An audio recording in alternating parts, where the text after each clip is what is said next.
भाग्य और कर्म, ये दो ऐसी चीजें हैं दोस्तों जिसमें बहुत सारे लोगों को कंफ्यूजन रहा है।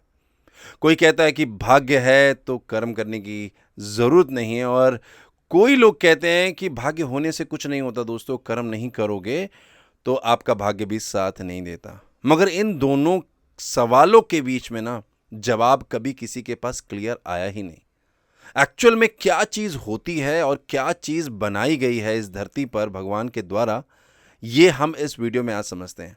मैं जानता हूं कि इस वीडियो को देखने के बाद आप लोगों के दिल में बहुत सारे सवाल उठेंगे, उन लोगों के खासकर जो कि कर्म को ज़्यादा मानते हैं, और उन लोगों के दिमाग में ये चीज़ आएगी कि क्या मैंने ये जो बात कही है कि क्या ये फुल प्रूफ है। हो सकता है कि बहुत सारे लोग इसको शेयर भी करें और अपना फीडबैक भी मांगे।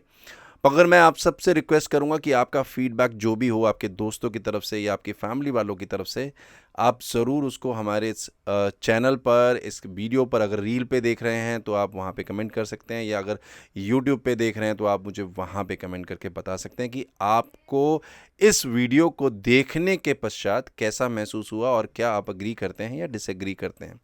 सबसे पहले दोस्तों मैं आपको इस सवाल का पूरा एक वे बता देता हूँ कि हम इस सवाल में कर्म और भाग्य को कंपेयर करेंगे। मैं आपको कुछ ऐसे उदाहरण बताऊंगा कि जिससे कि आपको ये यकीन होगा कि ये जो चीज़ है वो वाकई में एग्जिस्ट करती है। सबसे पहले, क्या भाग्य, क्या कर्म, ये दोनों एक दूसरे से कनेक्टेड हैं? जी, कनेक्टेड हैं। क्या भाग्य कर्म के ऊपर है? मतलब भाग्य अगर आपकी कुंडली में ज़्यादा पावरफुल है तो क्या आप कर्म करें या ना करें, क्या आपको उसके प्रति चीज मिलेगी? जी, मिलेगी। भाग्य आपका बहुत बहुत बहुत बलशाली होता है, कर्म से करोड़ों गुना ज्यादा प्रभावी होता है। उसका कारण बताता हूं दोस्तों। ज्योतिष शास्त्र में भाग्य का जो स्थान होता है, यानी कि भाग्य का जो घर होता है, वो कर्म स्थान से पहले आता है।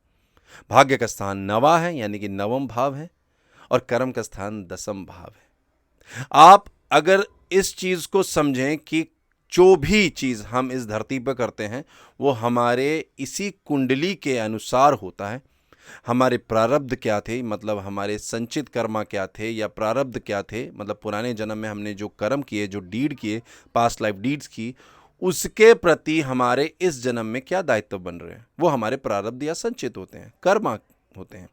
यानी कि अच्छे कर्म किए हैं तो आपको योग मिलेंगे, जब आप बुरे कर्म करते हैं पिछले जन्म में तो आपके साथ वो दोष बन के आता है, और फिर आपका सवाल होता है कि यार मैंने तो ऐसा कभी कुछ नहीं किया, मेरे साथ ही ऐसा दोष क्यों चल रहा है। तो उसका कारण हमारे पिछले जन्म से होता है।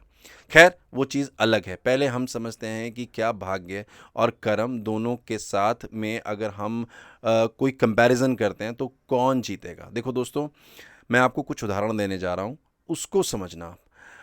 मेरे हिसाब से, और मेरे कई ऐसे जो लोग हैं, क्लाइंट हैं या मेरे दोस्त हैं या जो भी मेरे फॉलोवर्स हैं, मैं उनको यही बताता हूं कि भाग्य जो होता है दोस्तों, वो ज़्यादा पावरफुल है आपके कर्म से। अब उसका एग्जाम्पल देता हूं। जैसे कि आपके भाग्य में है कि आप कल को जो आपका एग्ज़ाम होने वाला है, लेट्स सपोज कोई स्टूडेंट है, वो स्टूडेंट बहुत ज़्यादा स्टूडियस है, बहुत ज़्यादा पढ़ने वाला और अव्वल दर्जे का मतलब कैंडिडेट है, किसी भी एग्ज़ाम में फर्स्ट आता है, सेकंड आता है या थर्ड आता है, मतलब उसको कोई फेल नहीं कर सकता। अब ध्यान से समझना दोस्तों, उस इंसान की जो भाग्य रेखा थी या भाग्य का जो स्थान था या कुंडली में उसका जो भाग्य का जो प्रिडिक्शन था, भविष्यवाणी थी, वो ये था कि इस साल वो फेल होगा। ये उदाहरण है दोस्तों, मैं आपको समझाने के लिए उदाहरण दे रहा हूं, लेमन टर्म में दे रहा हूं ताकि आप समझ सकें। तो जब उसके भाग्य में लिखा है कि वो फेल है, तो वो कर्म कितना भी करे तो वो फेल होगा। अब कैसे होगा मैं बता रहा हूं कि वो लड़का कर्म कर रहा है, बहुत पढ़ाई कर रहा है, और डेफिनेटली उसकी पढ़ाई इतनी अच्छी है कि उसको कोई फेल कर ही नहीं सकता। मतलब उसको सारे चैप्टर्स याद हैं, सारे फॉर्मूलाज याद हैं, उसको सारे स्टेटमेंट्स याद हैं। हुआ क्या दोस्तों कि जब नेक्स्ट डे उसका एग्जाम था, उसको नेक्स्ट डे जब तैयार होकर अपने स्कूल जाना था, तो वो जैसे ही उठा, अपना सुबह अपना फ्रेश हुआ और बाथरूम में गया, और जैसे ही वो बाथरूम में गया उसका पैर हो गया स्लिप। जब पैर स्लिप हुआ दोस्तों तो उसके हाथ टूट गए, दोनों हाथों में फ्रैक्चर आ गया, दोनों की जगह ऐसी थी कि उसको उस दिन के लिए, पूरे दिन के लिए बेड रेस्ट लेना पड़ा। अब दोस्तों, ये समझने की कंडीशन है कि उस दिन ये जो उसके साथ हादसा हुआ जिसकी वजह से उसका एग्जाम स्किप हुआ, अब वो एग्जाम जब स्किप हो गया दोस्तों, तो डेफिनेटली उस इंसान के लिए, उस व्यक्ति के लिए उस एग्जाम की सीरीज में या उस एग्जाम के पैटर्न में या उस साल के एग्जाम में अव्वल आना तो पॉसिबल है ही नहीं। हम ये कह सकते हैं कि उसको उसके लिए कोई एक्सक्यूज मिल गया हो, मेडिकल लीव मिल गया हो या कुछ भी हो, पर उसके लिए अव्वल दर्जे पे आना संभव नहीं हुआ। अब दूसरा केस है क्या दोस्तों, कि अगर आपके भाग्य में लिखा है कि सामने पड़ी हुई रोटी आपके मुंह में नहीं जाएगी। सपोज करो कोई इंसान बैठा है और प्लेट में रोटी है, और जबकि उसके सामने है, उस प्लेट में रोटी है और वो रोटी उसको कोई भी मुश्किल नहीं है उठा के अपने मुंह में रखने के लिए, पर उसका भाग्य कहता है कि ये रोटी आपके मुंह में नहीं जाएगी, मतलब ये निवाला आपकी किस्मत का नहीं है। तो होता क्या है दोस्तों, जब वो इंसान उस रोटी का एक निवाला लेता है और अपने मुख की तरफ लेके जाता है, अपने मुंह की तरफ लेके जाता है और उसको बस खाने ही लगता है, तभी उसकी आंखों के सामने उस रोटी में एक बाल का तिनका दिखाई देता है, एक बाल दिखाई देता है। अब दोस्तों, कहते हैं ना कि खाने में अगर बाल निकले तो उसको कोई भी सहज इंसान या कोई समझदार इंसान तो नहीं खाता, तो उसको उस निवाले पे जब बाल दिखा तो उसने झट से उस कौर को फेंक दिया। भाग्य फिर से विजयी हुआ, जैसे पिछली केस में भाग्य विजय हुआ। अब दोस्तों, मैं समझाता हूं कि अगर आपके भाग्य में लिखा है कि ये जो रोटी सामने पड़ी है ये आपके मुंह में जाएगी, और अगर आप ठान लो कि ऐसे कैसे जाएगी, मैं इसके लिए कर्म ही नहीं करूंगा, मैं इसको उठाऊंगा ही नहीं, ये दूसरा केस है। क्योंकि बहुत सारे लोग कहते हैं ना कि मैं अगर कर्म ही नहीं करूंगा तो मुझे कैसे मिलेगा फल, तो उसका ये एग्जाम्पल है। सामने रोटी पड़ी है दोस्तों, ये रोटी जो है आपने बोल दिया कि मैं इसके लिए कर्म नहीं करूंगा, देखूं कि मेरा जो भाग्य है वो कितना बलवान है, देखूं तो सही कि मेरे मुंह में वो रोटी आएगी कैसे। तो दोस्तों, होता है ऐसे कि वो जो इंसान है जो रोटी नहीं खा रहा है, वो बिल्कुल चुप बैठा कि मुझे आज खाना ही नहीं खाना है, कुछ भी हो जाए मैं अपने हाथ, उसको उसकी माँ कसम देती है और अपने हाथ से कौर उठाती है, निकालती है और उसके मुंह में रख देती है। तो माँ की बात कैसे टालेगा। तो वो इंसान उस निवाले को ले लेता है, यानी कि आपने कर्म करने की कोशिश की पर हुआ वही जो भाग्य में था। भाग्य में था कि आपके मुंह में वो कौर जाएगा, पर आपने उसके प्रति जो कर्म किया कि मुझे नहीं खाना, अपने हाथ पैर सब बांध लिए, एक मां रूपी किस्मत आई, भाग्य आई, उन्होंने अपनी कसम दी और आपको निवाला खिला दिया।